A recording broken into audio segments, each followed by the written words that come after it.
कोलकाता की घटना के बाद महिलाओं की सुरक्षा के लिए अभियान लगातार जारी है। ताजा पूर्वी गेट पर चुप्पी तोड़ो खुलकर बोलो अभियान की शुरुआत की गई। इस दौरान महिला पर्यटकों के साथ साथ आगरा की महिलाओं को भी जागरूक किया गया और महिलाओं की सुविधा के लिए हेल्पलाइन नंबर भी जारी किया गया। और इसी के साथ कहा गया कि महिलाओं पर किसी भी तरह की घटना हो रही है तो वो तुरंत पुलिस को इसकी सूचना दे। बता दें कि आगरा में ये बड़ी कार्रवाई की गई है, जहां पर चुप्पी तोड़ो खुलकर बोलो अभियान की शुरुआत की गई है। हालांकि महिला पर्यटकों के साथ साथ यहां पर महिलाओं को भी जागरूक किया गया और महिलाओं की सुविधा के लिए हेल्पलाइन नंबर जारी किया गया और महिलाओं पर किसी भी तरह की घटना होती है तो वो तत्काल पुलिस को इसकी सूचना दे सकती हैं। हम लोग आए क्योंकि हम भले ही लड़ाइयाँ लड़ते हैं, फिर भी ये सारे लोग हमारे अपने, हम पुलिस के बिना वो लड़ाई हमारी पूरी नहीं हो सकती। हमें इनका साथ हर समय चाहिए। हर वक्त हमारी महिलाओं को, बच्चियों को रक्षा और सुरक्षा का ध्यान रखना पड़ता है और वो सब हमें जो दिलाते हैं, नेतृत्व उनकी रक्षा करते हैं, वो पुलिस करती है। तो इसलिए उनका साथ जरूरी है, हम उनके साथ खड़े हैं। और आज हमने बेटियों को भी ये संदेश दिया है कि अगर कोई भी ऐसी तकलीफ है, कोई भी ऐसी मुश्किल है, तो जो पुलिस की हेल्पलाइन नंबर है, हमारी महिला डेस्क है थानों में, वहां जाकर अपनी कंप्लेंट दर्ज कराएं और अपनी आवाज को बुलंद करें। गाजियाबाद के लोनी से बीजेपी के विधायक नंदकिशोर गुर्जर ने उत्तर प्रदेश के मुख्यमंत्री योगी आदित्यनाथ से गुहार लगाई कि एनसीआर को बचा लो। विधायक ने अपना एक वीडियो जारी करते हुए कहा कि गाजियाबाद की पुलिस लगातार सपा एजेंट के रूप में काम कर रही है और यहां पर बांग्लादेशी रोहिंग्या मुसलमानों और यहाँ के रहने वाले स्थानीय मुसलमान लगातार दरिंदगी कर रहे हैं, दुराचार कर रहे हैं। रोज नई नई घटनाएं सामने आ रही हैं। नंदकिशोर गुर्जर ने कहा है कि बीते कुछ दिनों के अंतर ही लोनी में ही 3 ऐसी घटनाएं सामने आई है जिसको सुनकर लोग काफी परेशान और भयभीत हैं। उन्होंने आरोप लगाया कि लोनी के गांव में एक मुस्लिम लड़के ने हिंदू बनकर लड़की से शादी की और उसे फिर दूसरे मुसलमान को बेच दिया। उन्होंने आरोप लगाया कि थाना टीला मोड़ के अंदर भी एक बेटी को बुरी तरीके से पीटकर घायल कर दिया गया है और मोदी नगर में भी एक बेटी को जबरन गाड़ी में खींचने की कोशिश की गई। उसके बाद उसके साथ बेटी के साथ मारपीट भी की गई है। के अधिकारी हैं, असम गवर्नमेंट के, जैसे माननीय मुख्यमंत्री जी ने आदेश दिया है और वहाँ की सरकार जो एकदम एक्टिव हुई है, उसी तरह यहाँ के अधिकारी अगर अपने आप को बहुत बहादुर मानते हैं और लॉ एंड ऑर्डर को मेंटेन करना चाहते हैं तो शाहीन बाग सरकारी भूमि है, उत्तर प्रदेश सरकार की जमीन है। 1 लाख रोहिंग्या बांग्लादेशी बसा हुआ है। वहां से लेकर के लौनी तक पूरी बेल्ट में रोहिंग्या बांग्लादेशियों ने लोगों का जीना नरक कर दिया है। बेटियों की चैन छीन लेते हैं, कुंडल छीन लेते हैं, लूट लगातार हो रही है। रोज डेली प्रतिदिन व्यापारियों को लूटा जा रहा है। घरों में घुस करके घड़ियों के शोरूम उखाड़ दिए गए हैं। इस तरह के हालात 1.5 साल में बन गए और जो आपके जो भेजे हुए वायसराय हैं वो अपने वहां से निकलते नहीं है, किसी घटना पे नहीं गए, इतनी बड़ी बड़ी घटनाओं पे। तो आपसे मेरा निवेदन है, हमारा किसी से द्वेष और राग नहीं है, लेकिन गाजियाबाद की हालत की अगर समीक्षा कर लेंगे तो आप निश्चित तौर पर अधिकारियों को सस्पेंड करके जेल भेजने का काम करेंगे। मेरा पुनः निवेदन है कि गाजियाबाद को आप बचा लीजिए। दिल्ली में 10 लाख रोहिंग्या बांग्लादेशी जो केजरीवाल ने लाके वोट के लिए बसाए, राष्ट्रद्रोह करते हुए वो भारी संख्या में उत्तर प्रदेश में आकर के वोट उन्होंने दिल्ली का बनवा लिया। इसकी भी जांच कर ले, मैं साथ चलने को तैयार हूँ। किसी भी अधिकारी को आप नियुक्त कर ले। गाजियाबाद की क्राइम ब्रांच पुलिस ने बड़ी कार्रवाई की है। इस दौरान पुलिस ने 55 लाख रुपए से अधिक की कीमत की अफीम को बरामद कर लिया है। इसके साथ ही एक तस्कर को भी गिरफ्तार किया है। झारखंड से दिल्ली एनसीआर में अफीम की तस्करी करने जा रहा था युवक। इस दौरान पुलिस ने बड़ी कार्रवाई करते हुए उसे गिरफ्तार कर लिया। मुरादाबाद नगर के रेलवे स्टेशन से तस्करी कर पुलिस ने 2 किलो अफीम के साथ युवक को गिरफ्तार किया, जिसकी कीमत 55 लाख रुपए बताई जा रही है। Ghaziabad crime branch police team की ये बड़ी कार्रवाई है, जहां पर अफीम तस्कर को पुलिस ने गिरफ्तार कर लिया है। अफीम की कीमत 55 लाख रुपए बताई जा रही है। Crime branch police commissionerate Ghaziabad द्वारा एक अंतर्राज्यीय अफीम तस्कर की गिरफ्तारी मुरादनगर थाना क्षेत्र से की गई है, जिसके कब्जे से लगभग 2 किलोग्राम अफीम बरामद हुआ है, जिसकी अनुमानित कीमत लगभग 55 लाख रुपए है।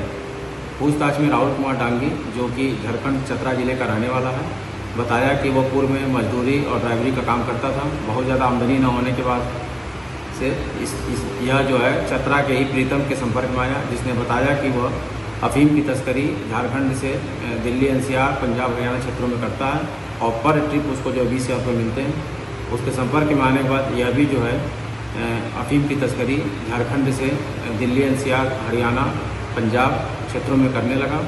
यह अफीम की तस्करी बस और ट्रेन के माध्यम से करता है और इससे पूछताछ में कुछ इंपॉर्टेंट क्लू मिले हैं, जिसके संबंध में टीमें गठित कर दी गई हैं। अग्रिम विधिक कार्रवाई की जा रही है। जालौन पुलिस ने 20,000 के इनामी अभियुक्त नंदराम राजपूत को गिरफ्तार कर लिया है। बता दें, अभियुक्त गैंगस्टर एक्ट सहित 3 मुकदमों में वांछित चल रहा था। गैंगस्टर एक्ट सहित 3 मुकदमों में वांछित होने पर पुलिस ने 20,000 रुपये का इनाम घोषित किया था। पुलिस ने गिरफ्तार अभियुक्त के खिलाफ कार्रवाई करते हुए उसे जेल भेज दिया है। जालौन जनपद के डकोरा कोतवाली क्षेत्र का ये पूरा मामला बताया जा रहा है। थाना अध्यक्ष डकोर द्वारा आज एक इनामिया अपराधी की गिरफ्तारी की गई है। पुलिस अधीक्षक महोदय द्वारा नंदराम राजपूत निवासी सिमरिया थाना डकोर के विरुद्ध उसकी गिरफ्तारी है तो 20,000 रुपये का इनाम घोषित किया गया था, जिस क्रम में आज उसकी गिरफ्तारी की गई है। यह 3 मुकदमों में वांछित चल रहा था, जिसमें एक गैंगस्टर का भी मुकदमा है। इसके अलावा इसके अन्य 2 मुकदमे हैं। इस तरह इसका कुल 5 आपराधिक इतिहास है। इसको गिरफ्तार करके विधिक कार्रवाई की जा रही है। उत्तर प्रदेश के मुजफ्फरनगर जनपद की खतौली कोतवाली पुलिस ने एक चोर का सफल अनावरण करते हुए 2 अभियुक्तों को गिरफ्तार किया है, जिनके पास से पुलिस ने लगभग 1 लाख रुपए की नकदी और लाखों रुपए के सोने चांदी के आभूषण भी बरामद किए हैं। दरअसल बीते 17 अगस्त को देर रात खतौली कोतवाली क्षेत्र में एक भट्ठा व्यापारी के बंद पड़े मकान में कुछ अज्ञात चोरों ने चोरी की घटना को अंजाम दिया, जिसके चलते जनपद के एसएसपी अभिषेक सिंह द्वारा इस मामले का खुलासा किया गया। इसको लेकर टीम भी गठित की गई थी, जिसने आज 2 अभियुक्त नादिम और नावेद को इस मामले में गिरफ्तार किया है, जिनके निशानदेही पर पुलिस ने चोरी के 1 लाख और 92,000 रुपये नकदी और लाखों रुपए की ज्वेलरी भी बरामद किए हैं। आला अधिकारियों की माने तो गिरफ्तारी में आए दोनों शातिर अभियुक्त जिस कॉलोनी के थे, ये घटना वहीं पर हुई है, उसी के वहीं पे वो रहने वाले हैं, जिसके चलते इन लोगों ने दिन में रेकी कर जब ये देखा कि घर सुनसान है और घर में कोई नहीं रहता, तो इन्होंने रात को खिड़की तोड़कर चोरी की घटना को अंजाम दिया। इन्होंने चोरी कर लिए थे। इसमें इनकी निशानदेही से पुलिस ने 100% माल रिकवर किया है, जिसमें 1,92,000 रुपये नकद है। इसके अलावा 4 कंगन, 5 अंगूठी, 2 अंगूठी, 1 चेन, 1 हार और अन्य ज्वेलरी ये पीली धातु की है। और इसके अतिरिक्त सफ़ेद धातु की भी काफ़ी मात्रा में जो है, जैसे 10 जोड़ी बिछुए और पुराने सिक्के इत्यादि, ये सब जो चोरी में सामान गया था, ये पुलिस द्वारा रिकवर किया गया है। और इन दोनों अभियुक्तों को अब माननीय न्यायालय के समक्ष चोरी के माल के साथ प्रस्तुत किया जाएगा। और इस गुड वर्क करने वाली टीम को श्रीमान एसएसपी महोदय द्वारा 10,000 रुपये नकद इनाम की घोषणा की गई। इतनी बड़ी घटना की थी, क्या पहले रैकी की थी या अलग से? मैंने बताया कि इन लोगों ने पहले से रेकी की थी, फिर उसमें देखा और सुरक्षित समय जब इनको लगा, रात्रि में जाके और इनके द्वारा नकब जनी की घटना कारित की गई। पहले भी कोई मुकदमा दर्ज? नहीं, इन पे अभी तक कोई पूर्व आपराधिक इतिहास इनका नहीं पाया गया है। फिर भी हम डिटेल में अन्य जनपदों से भी इसके संबंध में जानकारी कर रहे हैं। अगर कहीं किसी अन्य जनपद में इनके खिलाफ मुकदमे पंजीकृत होंगे तो इनके खिलाफ जो अन्य कार्रवाई होती है वो भी अमल में लाई जाएगी। सिविल लाइंस में रोडवेज बस अड्डे के ठीक बगल में स्थित एक मॉल में इस्पात सेंटर की यार्ड में सेक्स रैकेट की सूची पर पुलिस ने छापा मारा है। एक वीडियो वायरल होने के बाद मारे गए छापे में 4 इस्पात सेंटरों से 13 महिलाएं युवती समेत 20 लोग हिरासत में लिए गए हैं। इनमें से 1 महिला संचालक और 2 मैनेजर भी शामिल है। 3 इस्पात सेंटरों के संचालकों की देर रात तक तलाश चलती रही। वहीं चारों इस्पात सेंटरों को सील कर दिया गया है। शुक्रवार शाम 3:30 बजे के करीब सोशल मीडिया प्लेटफॉर्म एक्स पर प्रयागराज पुलिस को टैग करते हुए एक यूजर ने ट्वीट कर आरोप लगाया कि सिविल लाइंस में इस्पात सेंटर की यार्ड में सेक्स रैकेट चलाया जा रहा है। इसमें विदेशी मूल की महिलाओं को भी रखा गया है। ट्वीट में एक वीडियो भी पोस्ट किया गया था, जिसमें इस्पात सेंटर को बताया गया है। इसमें वीडियो बनाने वाले युवक को कुछ लोगों से नोकझोंक की बात भी सुनाई देती है और एक विदेशी समेत कुछ महिलाएं भी दिखाई देती हैं। पुलिस ने 20 लोगों पर नाम लेकर मुकदमा दर्ज कर लिया है और आगे की कार्रवाई शुरू कर दी है। गिरफ्तार युवक जो है आसपास के रहने वाले हैं, बाहर के हैं? लड़कियां कहां से आती थी, कुछ जानकारी है? जो कुछ लोकल हैं लड़कियां जो जिनके डिटेल्स हमें मिले हैं, और एक जैसे मैंने बताया कि युगांडा की एक महिला थी। बाकी और कौन इसमें इन्वॉल्व थे, कौन इनका संचालन कर रहा था, वो सारा इन्वेस्टिगेशन के दौरान जो लोग सम्मिलित होंगे उनके विरुद्ध भी हम कार्रवाई सुनिश्चित करेंगे। जो मकान मालिक हैं उनके ऊपर भी कार्रवाई, जहाँ पे इसका सेंटर चल रहा है, तो इस तरह के अनैतिक कार्य के लिए कमरा दे रहे हैं, तो क्या उनके ऊपर भी कार्रवाई? देखिए, जैसे मैंने बताया, अभी इन्वेस्टिगेशन इसमें प्रचलित है। अगर किसी की भी इन्वॉल्वमेंट होती है, चाहे वो जो भी है, तो पुलिस उसमें उनके विरुद्ध भी कार्रवाई सुनिश्चित करेगी। ये चारों स्पा सेंटर किसी एक ही व्यक्ति है? नहीं, ये अलग अलग ऑनर हैं, उनके डिटेल्स पुलिस के पास आ गए हैं, तो उनमें हम कार्रवाई कर रहे हैं। Greater Noida knowledge park police ने 3 शातिर अभियुक्तों को पुलिस ने गिरफ्तार किया है। ये आरोपी कैब और ऑटो में सवारी बनकर लूटपाट करते थे, जिसके बाद पुलिस ने बड़ी कार्रवाई करते हुए तीनों बदमाशों को धर दबोचा है। बदमाशों के कब्जे से बाइक, लूट के सामान, नकदी, तमंचा और कारतूस पुलिस ने बरामद कर लिया है। पुलिस ने यहाँ पे बड़ी कार्रवाई की है। कैब में बैठकर ये शातिर लुटेरे लूट की घटना को अंजाम देते थे। फिलहाल पुलिस ने इन्हें गिरफ्तार कर लिया है और आगे की कार्रवाई शुरू कर दी है। हाथरस में सत्संग के दौरान हुई भगदड़ में जान गंवाने वाले लोगों के परिवार को समाजवादी पार्टी के राष्ट्रीय अध्यक्ष अखिलेश यादव द्वारा 1-1 लाख रुपए की आर्थिक मदद की घोषणा के बाद शुक्रवार को समाजवादी पार्टी के एक प्रतिनिधिमंडल हादसे में जान गंवाने वाले दादरी के लोगों के आवास पर पहुंचे और उन्हें समझाया, साथ ही राशि भी भेंट की। बता दें, कुछ दिन पहले हाथरस में इस सत्संग के दौरान मची भगदड़ में सैकड़ों लोगों की जान चली गई थी, जिसमें जनपद गौतम बुद्ध नगर के दादरी कस्बे की रहने वाली 2 महिलाएं की भी जान चली गई थी। इस मौके पर मुजफ्फरनगर से पार्टी के सांसद हरेंद्र मलिक ने कहा कि समाजवादी पार्टी के राष्ट्रीय अध्यक्ष अखिलेश यादव ने मानवीय संवेदना दिखाते हुए हाथरस हादसे के सभी मृतकों के परिवारों को आर्थिक सहायता रूप से 1-1 लाख रुपए देने का ऐलान किया। उनका यह कदम पीड़ित परिवार के लिए बल देने का काम करेगा और उनकी आर्थिक स्थिति को सुधार करने में मदद करेगा। इस मौके पर पूर्व मंत्री राकेश यादव ने कहा कि समाजवादी पार्टी की इस मानवीय पहल से न केवल पीड़ित परिवार को राहत मिलेगी, बल्कि यह समाज में संवेदनशीलता और सहयोग की भावना को भी प्रोत्साहित करेगा। Rotary club of greater Noida द्वारा एक हेल्थ टैग का आयोजन किया गया। बीते दिनों फोर्टिस हॉस्पिटल ग्रेटर नोएडा में आयोजित किया गया, जिसमें डॉक्टर अमित जैन ने फैटी लिवर के बारे में महत्वपूर्ण जानकारी दी। डॉक्टर संकेत पाटिल द्वारा किडनी और डायबिटीज से संबंधित विषयों के बारे में मेंबरों द्वारा पूछे गए हर एक सवाल का जवाब बहुत ही सरलता और सहजता से दिया गया।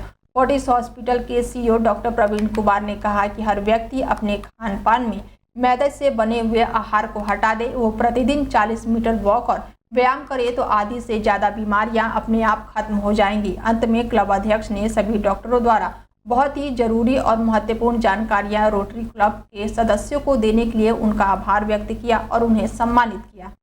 एक ही परिवार के 2 भाइयों में जमीन को लेकर हुए विवाद में दोनों पक्षों ने एक दूसरे पर लाठी डंडों से हमला कर दिया। इस खूनी संघर्ष में 3 लोग गंभीर रूप से घायल हो गए, जिसके बाद एक पक्ष ने पुलिस को इसकी शिकायत भी दी। पुलिस ने तीनों घायलों को अस्पताल में भर्ती कराया, जहां उनका इलाज चल रहा है। जेवर थाना क्षेत्र के रनहेरा गांव का ये पूरा मामला बताया जा रहा है, जहां 2 पक्षों में जमकर खून लड़ाई हुई और इस बीच दो भाइयों में जमीन को लेकर यह विवाद हुआ है, जिसमें कुछ लोग घायल भी हुए हैं। घायलों को पुलिस ने जिला अस्पताल में भर्ती करा दिया है। नोएडा में कुछ शरारती तत्वों का आतंक देखने को मिला है, जहां चौकी परथला क्षेत्र के कुछ बंद दुकानों के शटर को तोड़ने के लिए जमकर पत्थर और डंडे बरसाए गए हैं। ये आरोपी गाड़ी से आए थे। घटना सीसीटीवी में कैद हो गई है। थाना सेक्टर 113 क्षेत्र का ये पूरा मामला बताया जा रहा है, जहां नोएडा में कुछ शरारती तत्वों का आतंक देखने को मिला है, जहां बंद दुकानों पर पत्थर और लाठी डंडों से तोड़फोड़ की गई है। ये आरोपी गाड़ी से आए थे और घटना सीसीटीवी कैमरे में कैद हो गई है। थाना सेक्टर 113 का ये पूरा मामला बताया जा रहा है।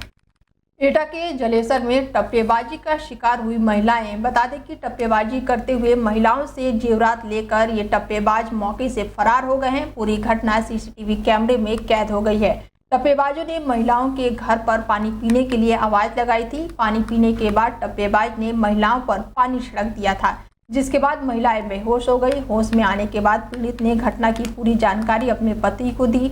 जलेसर थाना क्षेत्र के कस्बा जलेसर के माधव नगर की ये पूरी घटना बताई जा रही है, जहां टप्पेबाजी की शिकार हुई महिलाओं के साथ लूटपाट की गई है। 3 अंगूठी, झुमकी, जाले, सुई धागे और 20,000 रुपये कैश ये घर से गायब था। ये घटना है। कैमरे में कैद है घटना? हाँ, कैमरे में कैद है ये घटना। पुलिस को सूचना की है? हाँ, 112 पे कॉल भी की है। 20,000 रुपया। कब की घटना है? कितना समय हो गया? 11 बजे के 50 मिनट। अच्छा। नोएडा में सड़क किनारे संदिग्ध अवस्था में मिले अज्ञात व्यक्ति के शव से हड़कंप मच गया है। राहगीरों ने स्थानीय थाने को इसकी सूचना दी। मौके पर पहुंची पुलिस ने शव को कब्जे में लेकर पोस्टमार्टम के लिए भेज दिया है। मृतक व्यक्ति की शिनाख्त के प्रयास में पुलिस जुटी हुई है। नोएडा के सेक्टर थाना 58 थाना क्षेत्र के अंतर्गत ये पूरी घटना हुई है, जहां सड़क किनारे संदिग्ध व्यक्ति का शव मिलने से इलाके में हड़कंप मच गया है। वहीं स्थानीय लोगों ने इसकी सूचना पुलिस को दी। मौके पर पहुंची पुलिस ने शव को कब्जे में ले लिया और पोस्टमार्टम के लिए भेज दिया है। फिलहाल शव की शिनाख्त नहीं हो पाई है और स्थानीय पुलिस इसकी पहचान करने में जुटी हुई है। फिलहाल आगे की कार्रवाई में पुलिस जुट गई है।